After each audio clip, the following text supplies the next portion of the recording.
ಅವರು larger number of moles of gases produce ಆಗೋ ಕಡೆಗೆ ಶಿಫ್ಟ್ ಆಗುತ್ತೆ ಅಂತ ಹೇಳ್ತಾರೆ. ಹಾಗಾದ್ರೆ ಏನು ನಾವು ಅರ್ಥ ಮಾಡ್ಕೊಳ್ಳೋದ್ರಲ್ಲಿ ಇರೋ ಮಿಸ್ಟೇಕು?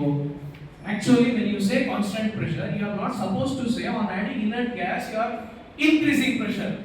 ಆ ಲೈನೇ ರಾಂಗ್ ಆಯ್ತು ಸರ್. ಫಸ್ಟ್ ಅಲ್ಲಿ ಹೇಳ್ತಾ ಇದ್ವಿ ಅಟ್ ಕಾನ್ಸ್ಟೆಂಟ್ ಪ್ರೆಷರ್ ಕಾನ್ಸ್ಟೆಂಟ್ ಅಂತ ಹೇಳ್ಬಿಟ್ರಲ್ಲ, ಈಗ ಇನರ್ಟ್ ಗ್ಯಾಸ್ ನ ಆಡ್ ಮಾಡ್ಬಿಟ್ಟು ಪ್ರೆಷರ್ ಇನ್ಕ್ರೀಸ್ ಮಾಡಿದ್ವಿ ಅನ್ನೋದು ರಾಂಗ್ ತಾನೆ. You cannot increase pressure. Then what is happening? If you are adding inert gas, you are increasing volume because volume is not constant. Volume ಜಾಸ್ತಿ ಮಾಡ್ತಾ ಇದೀವಿ. Sir. Yes sir. Yes sir. ಇದೆ ಮುಂದಕ್ಕಿದೆ ಅಲ್ಲಿ ಇದೆ ಹೇಳಿ. ಈಗ ನಂಬರ್ ಆಫ್ ಇನರ್ಟ್ ಗ್ಯಾಸ್ ನ add ಮಾಡಿದ್ರಿಂದ ಏನಾಯ್ತು, ವಾಲ್ಯೂಮ್ ಜಾಸ್ತಿ ಆಯ್ತು ಅಂತ. ವಾಲ್ಯೂಮ್ ನಾವು number of moles per unit volume ಅಂತ ಮಾತಾಡಿದ್ದೇನೆ. ಡಿನಾಮಿನೇಟರ್ ವಾಲ್ಯೂಮ್ ಜಾಸ್ತಿ ಮಾಡಿದ್ರೆ number of moles per volume ಕಡಿಮೆ ಆಗಿದೆ.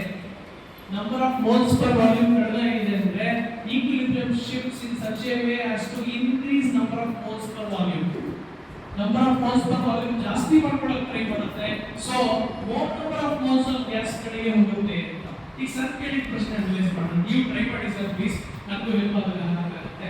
ಏನಂದ್ರೆ ರಿಯಾಕ್ಷನ್ ತಗೋಣ, ಹೇಬರ್ ಪ್ರೋಸೆಸ್ ತಗೋಣ sir. N2 + 3H2 gives 2NH3. Sir ಏನಾದ್ರು ಚಾನ್ಸ್ ಸಿಕ್ಕರೆ ದಯವಿಟ್ಟು ಒಂದ್ಸಲ ಬರೀ, ನಂಗೆ ಹೆಲ್ಪ್ ಆಗುತ್ತೆ. ನೀವು ಹೇಳ್ಬೋದು ಆನ್ಸರ್, ಬಿಕಾಸ್ ನನಗೆ ಬರೀಕ್ ಆಗ್ತಿಲ್ಲ. N2 + 3H2 gives 2NH3.